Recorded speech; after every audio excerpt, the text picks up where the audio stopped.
We're absolutely drowning in life hacks these days, aren't we?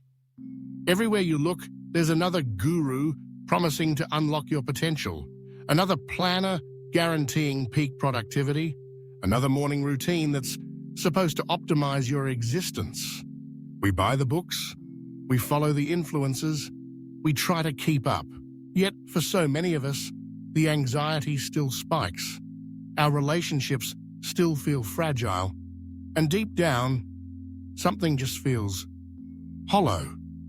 It's like we're constantly chasing a better version of ourselves, but the finish line keeps moving. What if I told you the single greatest life hack, the most profound secret to a truly flourishing life, wasn't coded in Silicon Valley, wasn't launched on TikTok, and isn't hiding in some exclusive mastermind group? What if it was scratched onto parchment by a Roman prisoner, chained in a cell roughly 2 millennia ago? This isn't some fleeting trend, it's a timeless truth.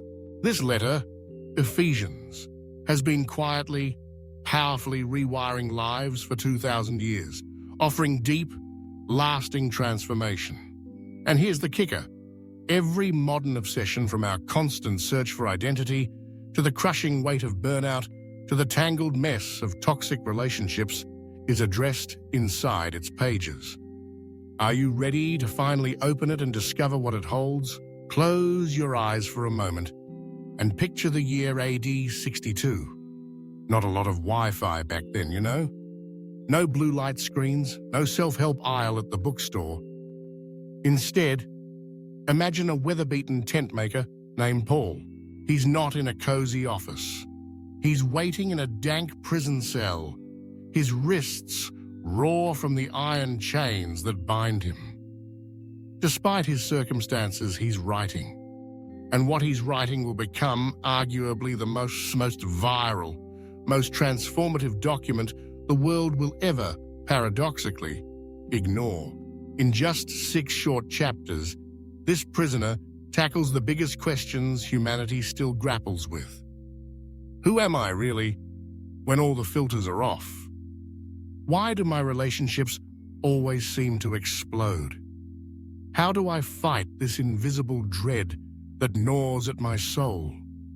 These pages, filled with profound wisdom and practical guidance, land in the bustling cities of Asia Minor.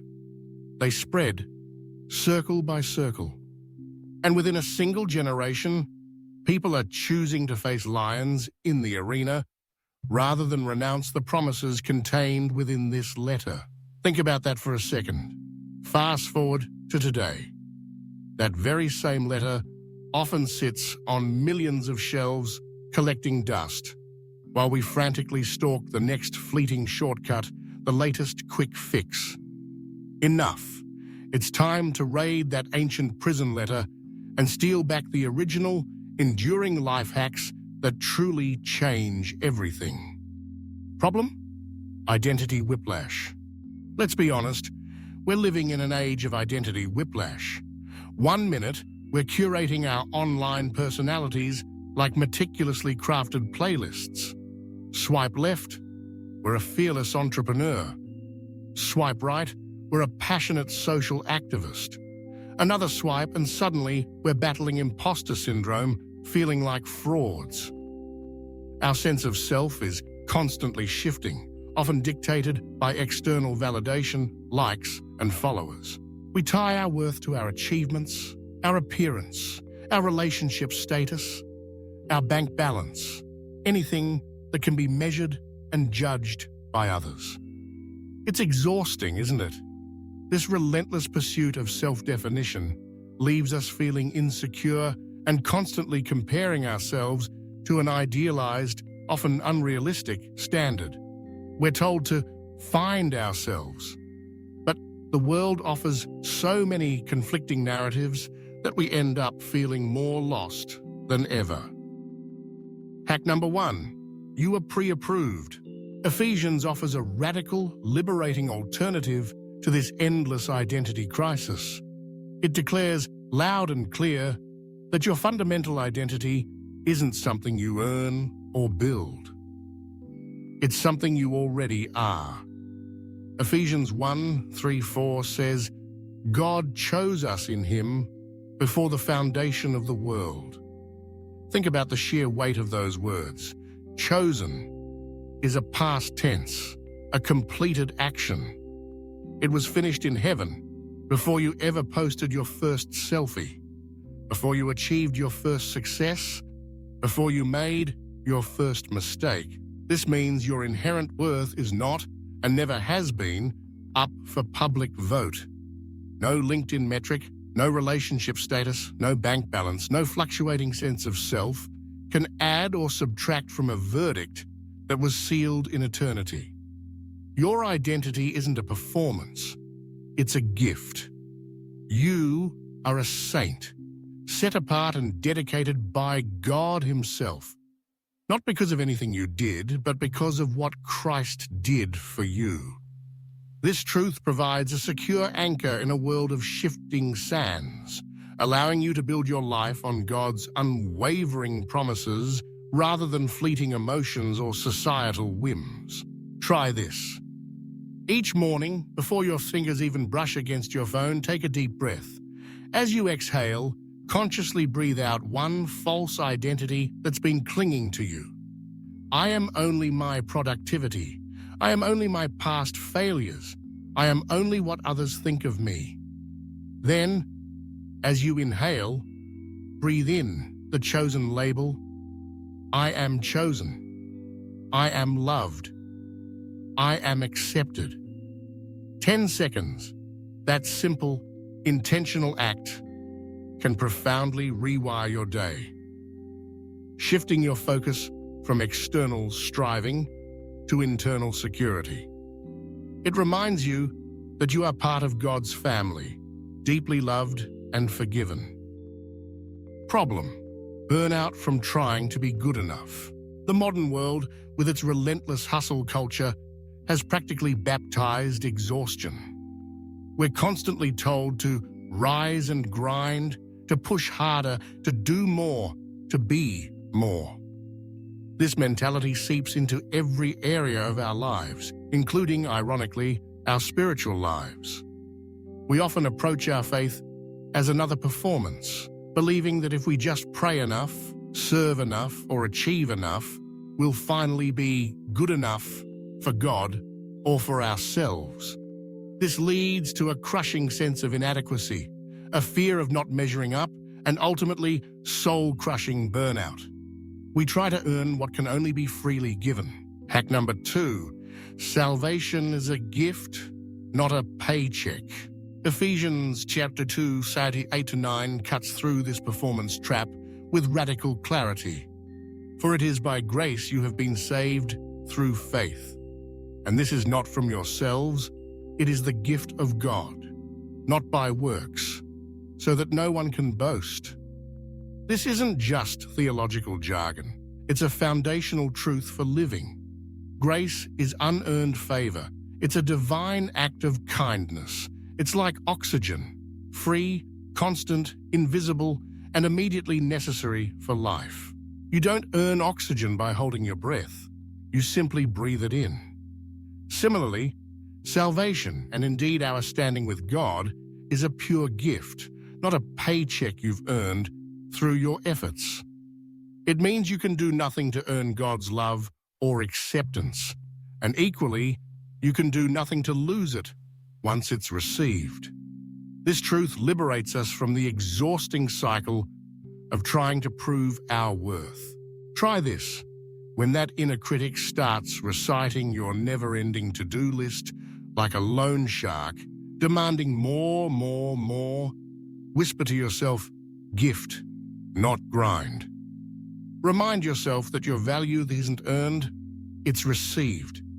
You are already loved, already accepted, simply because of God's grace. Watch the pressure valve crack open. This isn't an excuse for laziness, but a motivation for joyful service, knowing you're working from a place of secure love, not desperate striving. It's about understanding that God's grace enables us to do good works, not the other way around. Problem? relational conflict. Let's face it, our social algorithms thrive on outrage. They're designed to show us what divides us, to highlight differences, and amplify disagreements. We see it everywhere, in politics, on social media, and unfortunately, we often mirror that business model right in our own homes and workplaces. We cling to our sides, dig in our heels, and allow minor disagreements to escalate into major rifts. The result? Fractured families, divided communities, and a pervasive sense of isolation, even amidst constant connection. We struggle to truly see eye to eye, let alone heart to heart, with those who are different from us. Hack number 3, one new humanity. Ephesians offers a powerful antidote to this relational brokenness. Ephesians chapter 2, 14-16 explains that Christ broke down the dividing wall of hostility between Jew and Gentile, creating one new man in place of the two. This was revolutionary in Paul's day, uniting groups that were historically bitter enemies. The cross doesn't just save individuals, it fuses enemies into family. It's a radical vision of unity, where differences are not erased, but transformed, creating a new humanity under Christ. This unity isn't superficial, it's a deep spiritual reality. We are called to live out this unity, demonstrating humility, gentleness, patience, and love, actively maintaining peace within the spiritual bond we share. Try this. The next time you feel that eye roll coming, whether it's for a roommate, a spouse, a co-worker, or even someone online, pause. Instead of focusing on the point of contention, silently list one shared, eternal credential. Maybe it's the same spirit, the same adoption into God's family, the same future hope. Acknowledging that shared foundational identity can dissolve contempt faster than any debate. It shifts your perspective from us versus them to we, the family of God. It challenges us to actively pursue peace and unity, even when it's difficult. Problem? Words gone nuclear. Words have power, don't they? And in our current climate, it often feels like words are being weaponized, going nuclear at the slightest provocation. Online comments sections are battlegrounds. Family discussions turn into shouting matches, and workplace conversations are laced with passive aggression. We forget that our words can build up or tear down, create connection, or sow division. We allow anger, frustration, or a desire to be right to dictate what comes out of our mouths, often leaving a trail of regret and damaged relationships. Hack number 4, 3-for-1 rule. Ephesians 4:29 gives us a clear directive. Let no corrupting talk come out of your mouths, but only what builds up as fits the occasion, that it may give grace to those who hear. This isn't about being fake or overly sweet. It's about intentionality. It's about choosing words that bring life, not death. A practical way to implement this is the 3-for-1 rule. For every critical comment you feel compelled to make it a conscious effort to speak 3 comments that genuinely equip, encourage, or express gratitude. This isn't just about balancing the scales, it's about fundamentally shifting the atmosphere of your conversations. Imagine a workplace where this was the norm, or a home where encouragement outweighed criticism. Conversations would shift from battlegrounds to construction sites, building up people and relationships rather than demolishing them. It means actively seeking to be kind and compassionate with our words. Problem? Rage. Anger is a powerful, often destructive emotion.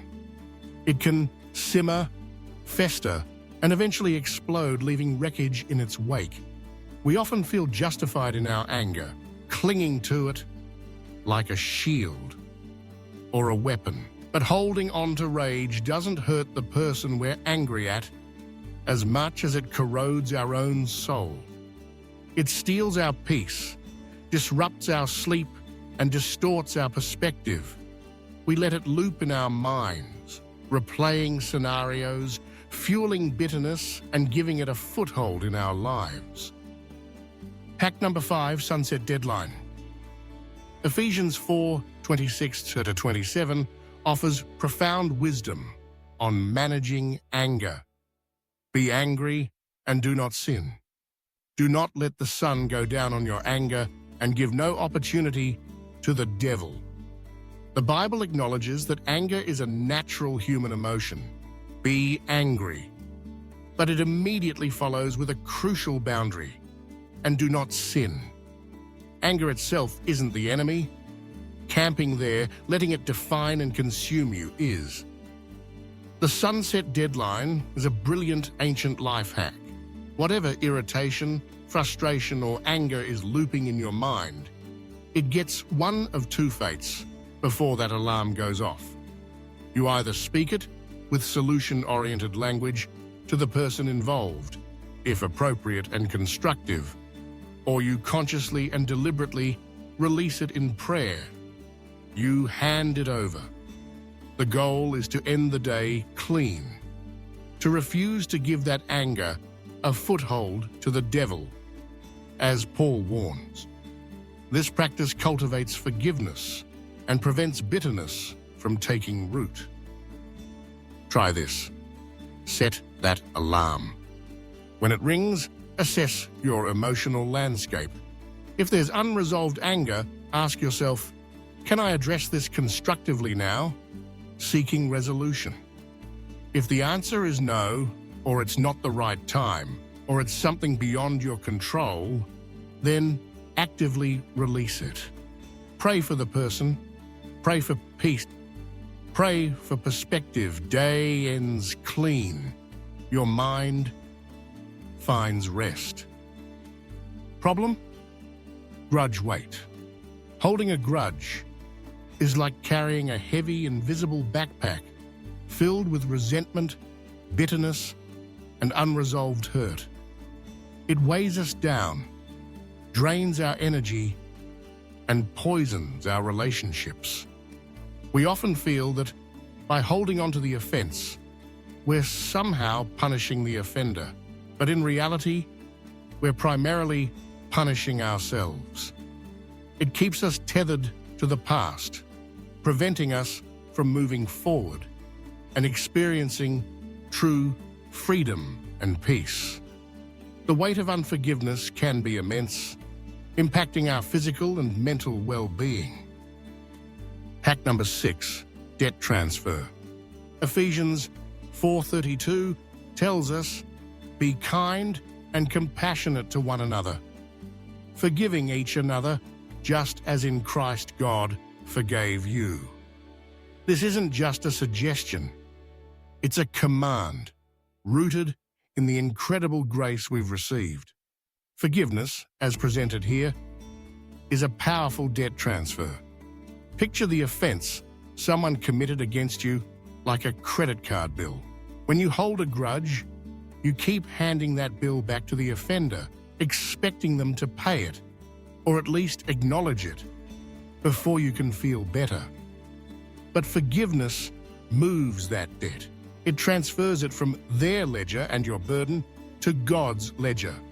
You're essentially saying, I'm no longer going to demand payment from you. I'm releasing you from this debt. Try this. The next time you're struggling with unforgiveness, consciously say out loud, even if you're alone, you owe me nothing. I release you.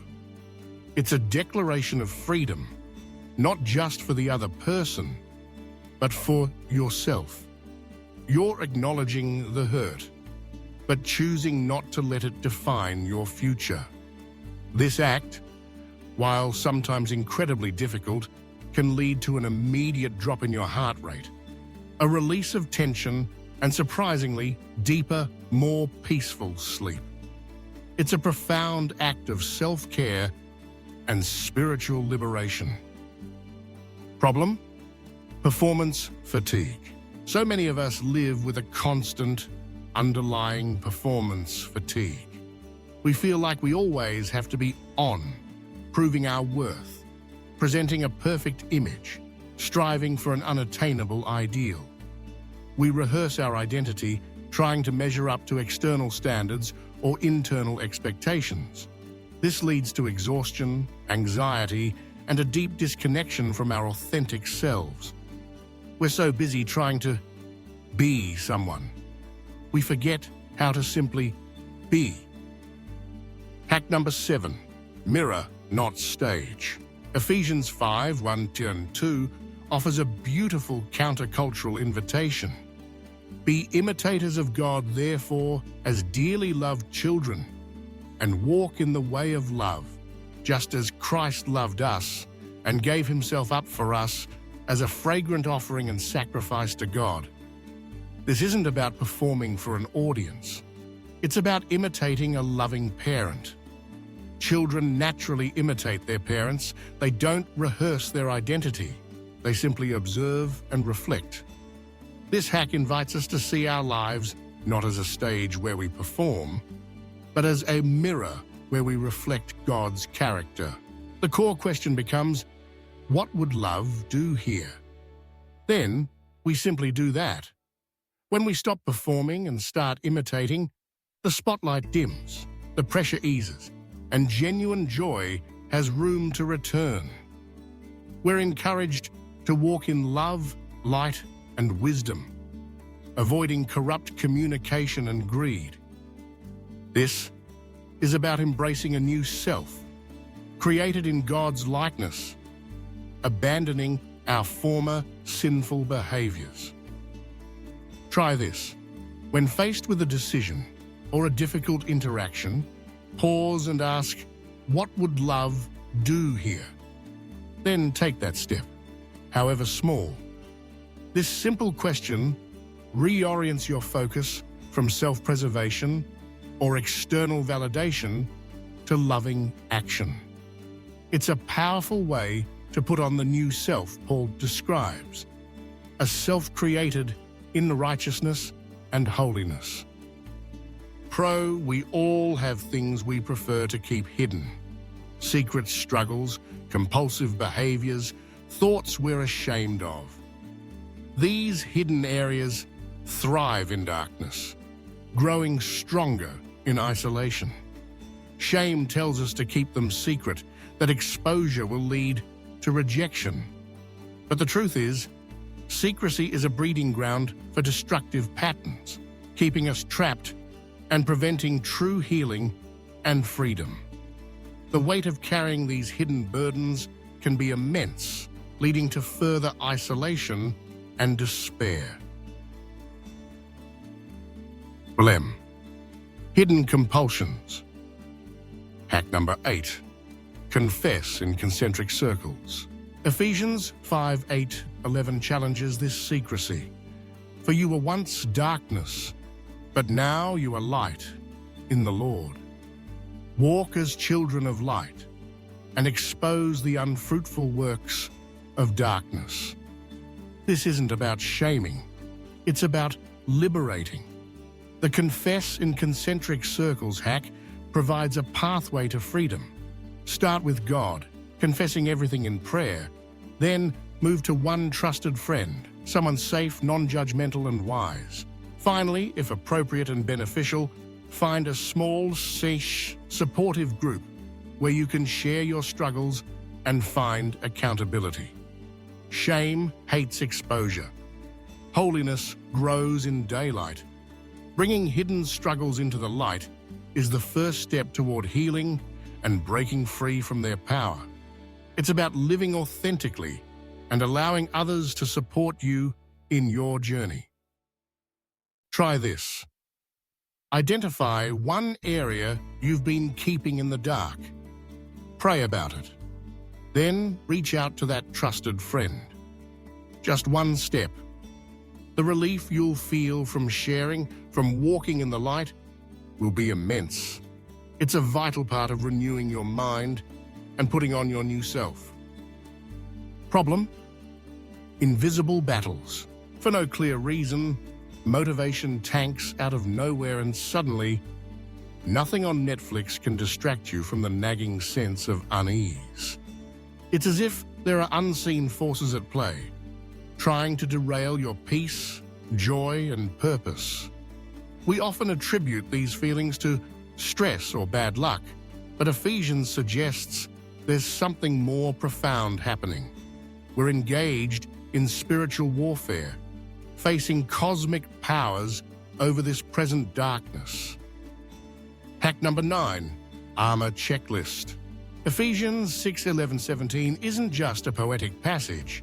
It's a practical guide for standing firm in these invisible battles.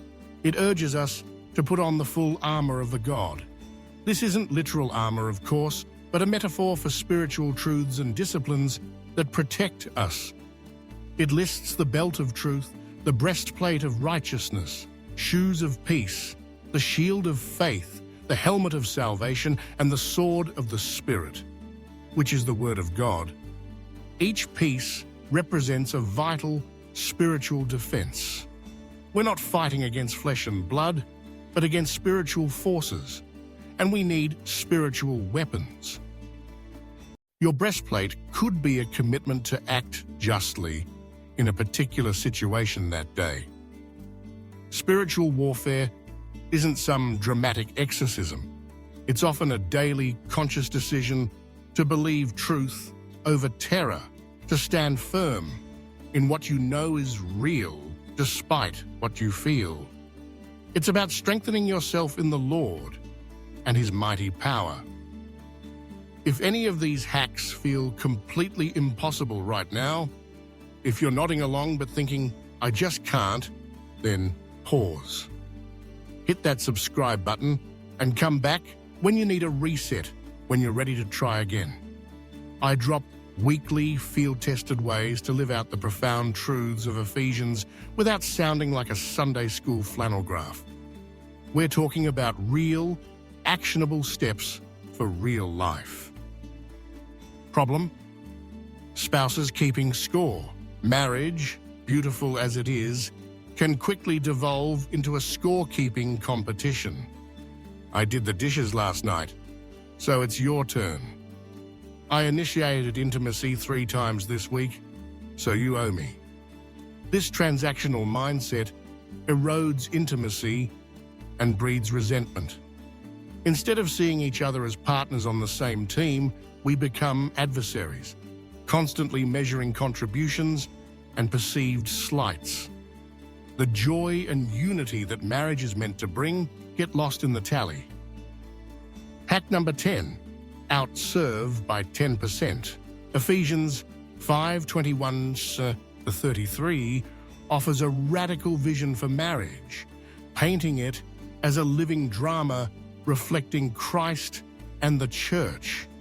It's a call to mutual submission and sacrificial love. The outserve by 10% hack is a practical application of this principle. Instead of focusing on getting your needs met or ensuring fairness, intentionally aim to serve your spouse a little more than you think is fair. Husbands, pick one chore she dislikes. Maybe it's taking out the trash or folding laundry, and do it without expecting praise or a hero's speech. Wives, speak one future-focused blessing over him daily, affirming his character or potential. This isn't about enabling imbalance. It's about initiating a cycle of generosity. The 10% compounds quickly, transforming the atmosphere of your marriage from competition to collaboration. It fosters kindness, compassion, and forgiveness. Try this. Today, identify one small, tangible way you can outserve your spouse by 10%. Do it without fanfare. Observe the subtle shift in connection and appreciation. It's a powerful way to walk in love as Christ loved us. Problem. Kids who roll eyes so hard, you fear a sprain. Parenting is tough, and let's be honest, Sometimes our kids can push our buttons like nobody else. The eye rolls, the defiance, the endless negotiations, it can lead to deep frustration and exasperation. We want to connect, but often find ourselves resorting to yelling, threats, or giving up. Ephesians 6:4 gives a direct command. Fathers, do not provoke your children to anger. This applies to all parents, urging us to avoid actions that frustrate or embitter our kids. Hack number 11, 60. Second kneel. When tension spikes and you feel that parental rage bubbling up, try the 60-second kneel. Instead of escalating the conflict from a position of authority, drop to one knee, putting yourself at eye level with your child. Look them in the eye and with genuine curiosity, ask, "Help me understand what's happening. What are you feeling right now?" This simple act disarms the situation. It communicates respect, vulnerability, and a desire to connect, rather than simply control. Anger diffuses, and mutual respect has a chance to grow. It opens a pathway for conversation and understanding, fostering a relationship built on love and empathy, not just power dynamics. Try this. The next time you're about to lose your cool, physically kneel down. It changes your posture, your perspective, and often the entire trajectory of the interaction. You might be surprised at what you learn and how much calmer everyone becomes. Problem? Monday dread. For many, Monday morning brings a familiar wave of dread. Work can feel like a monotonous grind, a necessary evil to pay the bills. We clock in, do the minimum, and count down the hours until Friday. This attitude not only saps our energy, but also diminishes our sense of purpose and contribution. We feel undervalued, unseen, and uninspired, trapped in a cycle of disengagement. Hack number 12, invisible promotion.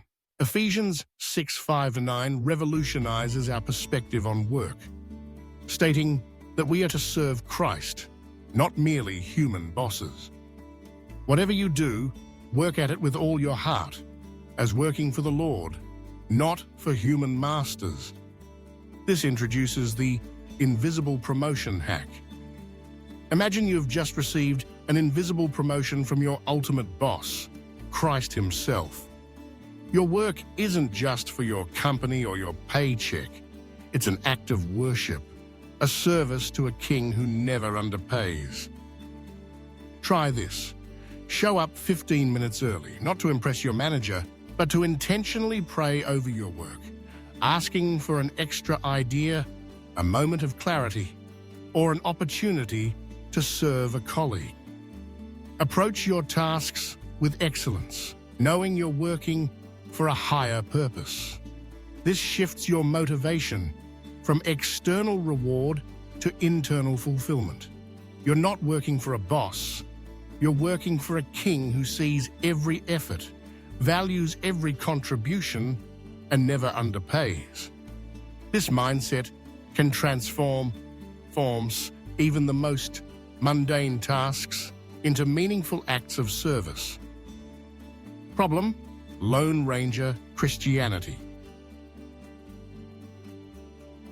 Problem: Lone Ranger Christianity.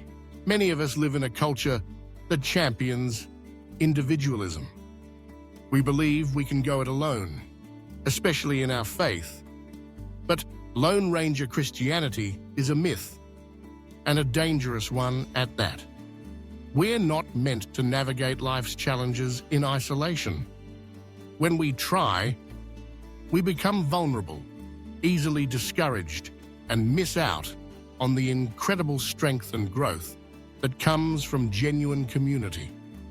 Ephesians 4:16 reminds us that the whole body builds itself up in love. We need each other. Spiritual growth, as Paul makes clear, happens in community, where we sharpen each other like iron. Hack number 13, 2+1 rhythm. This hack introduces a 2+1 rhythm for cultivating authentic community. Commit to 2 hours a week in honest, vulnerable, small group conversation where you can share your real struggles and triumphs. This is where iron sharpens iron and genuine connection happens. Then, dedicate 1 hour a week to serving someone outside your immediate group or family. This could be volunteering, helping a neighbor, or reaching out to someone in need. This rhythm ensures you're both receiving support and actively giving back. It's a balanced approach to community that prevents both isolation and insularity, fostering a vibrant, supportive network where you can truly thrive.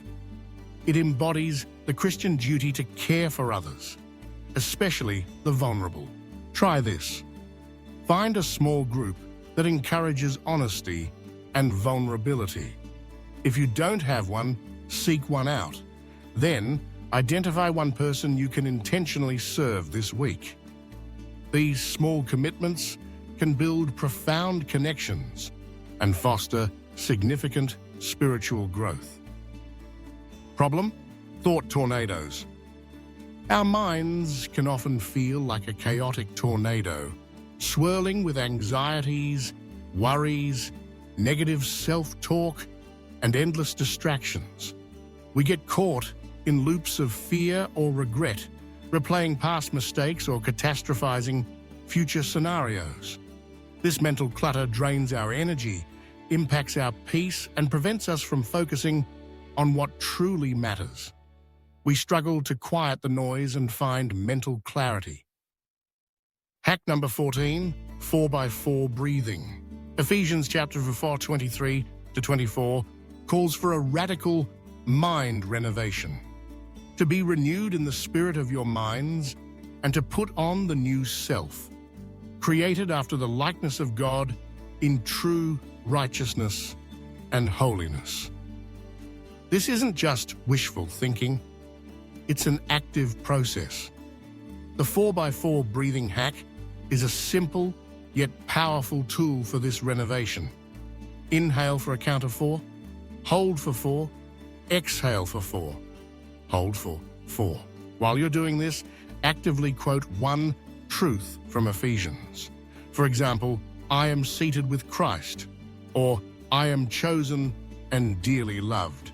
Neurologists call this a vagal reset, calming your nervous system. Paul, in his own way, calls it renewal. It's a way to consciously interrupt negative thought patterns and replace them with life-giving truths, literally retraining your brain to dwell on what is good and true. This practice helps to put off the old self and put on the new. Try this. The next time your mind starts spiraling, try the 4x4 breathing technique. Choose a verse from Ephesians that resonates with you and repeat it silently with each breath cycle. Experience the calming and reorienting power of this simple practice. Problem? Fear of scarcity.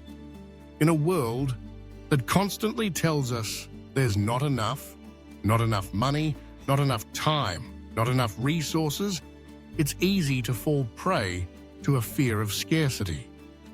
This fear makes us hoard, cling tightly to what we have, and resist generosity. We worry that if we give something away, we'll somehow be left without. This mindset constricts our lives, prevents us from experiencing the joy of giving, and keeps us trapped in a cycle of anxiety. Hack number 15, 24-hour give. Ephesians 4:28 offers a compelling counter-narrative. Let the thief no longer steal, but rather let him labor, doing honest work with his own hands so that he may have something to share with anyone in need. The purpose of honest work isn't just for personal gain. It's so that he may have something to share. This leads to the 24-hour give hack. Pick one possession you enjoy, but know you can live without. Then, within 24 hours, actively give it away to someone who needs it more or someone who would genuinely benefit from it. This isn't about grand gestures. It's about cultivating a spirit of release. As you practice this, you'll find that your fear of not enough shrinks, and the joy of kingdom supply, knowing that God provides and you can be a conduit of His generosity, expands exponentially. It's a tangible way to live out the principle of caring for others. Try this. Look around your home or office. What's one item you like but don't truly need? Challenge yourself to give it away within the next 24 hours. Notice how this act of generosity shifts your perspective on abundance. Problem: circumstances feel bigger than promises. Life throws curveballs. We encounter situations that feel overwhelming, insurmountable, like giant mountains blocking our path. Illness, financial hardship, relational breakdowns. These circumstances can feel so much bigger, so much more real than any abstract promises. Our faith can waver, and we find ourselves paralyzed by the sheer size of the problem, forgetting the power of the one who made the promises. Hack number 16, 10-word decree. Ephesians 3:20 reminds us of God's limitless power. Now to Him who is able to do immeasurably more than all we ask or imagine, according to His power that is at work within us. This verse introduces the 10-word decree hack. When faced with a seemingly impossible situation, speak out loud with conviction this simple phrase: God is doing immeasurably more in this situation today. This isn't denial, it's active faith. It's a declaration rooted in the truth of God's character and power. Speaking it out loud engages your voice, activates your faith, and shifts your focus from the size of the mountain to the greatness of your God. Mountains, as the saying goes, start moving when faith takes action. Try this. Identify one mountain in your life right now. Stand tall, take a deep breath, and declare out loud, God is doing immeasurably more in this situation today. Repeat it. Let the truth sink in. You're not alone in this battle. His power is at work within you. So, there you have it. 16 profound life hacks, all distilled from one ancient prison letter and with 0 subscription fees. The world constantly tries to sell you temporary tweaks, quick fixes that offer fleeting relief. But Ephesians offers something far more substantial: permanent firmware for your soul. It's a deep dive into who you are in Christ, how you're saved by grace, and how to live a life worthy of that calling. My challenge to you is simple yet transformative. Pick just one hack, just one that resonated most deeply with you today, and road test it for 7 days. Don't overthink it, just commit to trying it. Journal what shifts. Notice the subtle changes in your perspective, your reactions, your peace. When friends inevitably start asking why you seem calmer, kinder, or strangely joyful, tell them you pirated some ancient, powerful software from a Roman jail. And right now, before you do anything else, drop a comment below. Which hack do you need most this week? I read every single one, and I'm genuinely cheering for your upgrade, for your transformation. Remember, the ultimate life hack isn't trending, it's timeless. Go open Ephesians. Your future self is already thanking you. Thank you for joining me today. God bless, and remember, always walk with God.